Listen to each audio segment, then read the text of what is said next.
अपने कल्चर और अपनी सभ्यता को, अपने ट्रेडिशंस को बदलते हैं तो वो कौमें अपने आप में ख़त्म हो जाती हैं। मुझे नहीं लगता कि ना ज़बान च फ़र्क है, ना खाने च फ़र्क है, तो ना उन्होंने तरबियत च कोई फ़र्क है। और इसीलिए ये ज़बान जो है, अंग्रेज़ों ने अपनी अंग्रेज़ी के अलावा उर्दू ज़बान को जो है कोर्ट की ज़बान रखा। मारूफ भारतीय अदाकार और मेंबर पार्लियामेंट राज बब्बर से मिलने मुकामी होटल पहुंचे।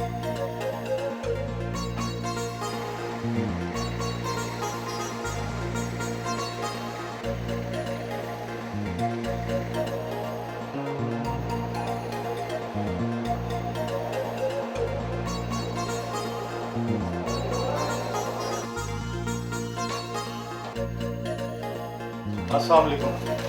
वालेकुम सलाम। वो साडा भाई बड़ा है जलालपुर जटिया।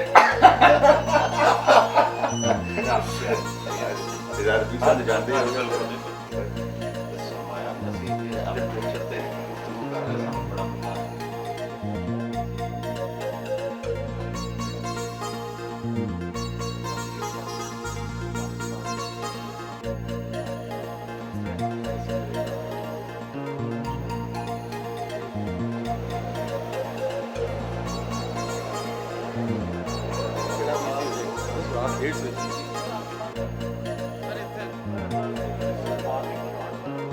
कहावत मशहूर है, वक्त हर चीज़ को बदल देता है।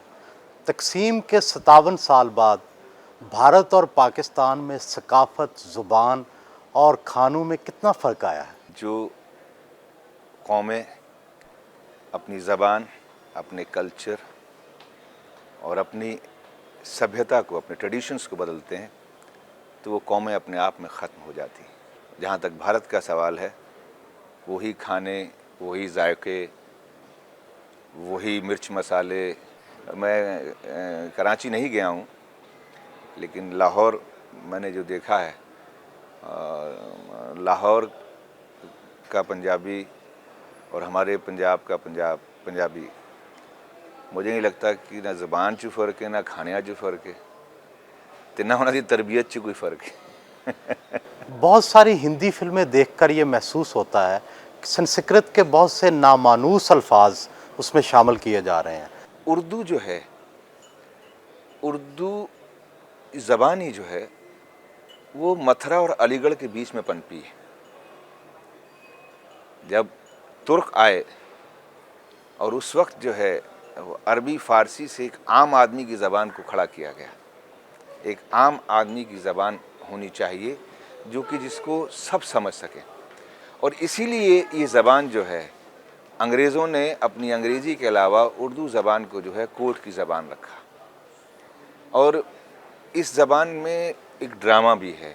क्यों है कि इस ज़बान ने फ़ारसी के लफ्ज़ लिए, इस ज़बान ने अंग्रेज़ी के लफ्ज़ लिए, तो संस्कृत के लफ्ज़, संस्कृत, फ़ारसी, अरबी, तो उससे मिला जुला कर ये एक उर्दू को बनाया गया। इसलिए उर्दू के मायने भी यही हैं। आप हिंदी और उर्दू में कोई फ़र्क नहीं समझते? फ़र्क है। आपने खुद ही बताया कि जैसे हिंदी जो है मोर संस्कृताइज है। हिंदी उन धार्मिक, जिस तरह से फ़ारसी और अरबी का ट्रांसलेशन स्ट्रेट जो है वो उर्दू होता है। अगर आपको करना है, आपकी लिपि जो है, आपके जो हाँ डायलेक्ट नाले लिखाई की जो एक है वो जो है उर्दू है।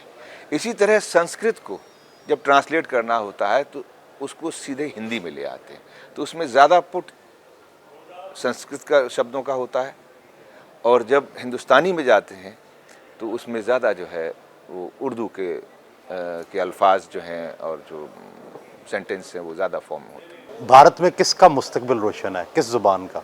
भारत में शुरू से ही वो ज़बान जो आम आदमियों की ज़बान हो, वो ज़बान जो बोल चाल की भाषा हो, वो ज़बान जो बोल चाल में क्लिष्ट ना हो। अब मैंने क्लिष्ट कहा तो तकलीफ सी हो गई, और ये क्लिष्ट ज़बान जो है हिंदुस्तान में भी कोई नहीं समझेगा। वो ज़बान जो सख्त, बहुत ज़्यादा सख्त ना हो कि साहब आम आदमी की ज़बान होनी चाहिए, लोकलाइज ज़बान होनी चाहिए, और वो हमारे पास में हिंदुस्तानी है जिसको आप लोग उर्दू कहते हैं।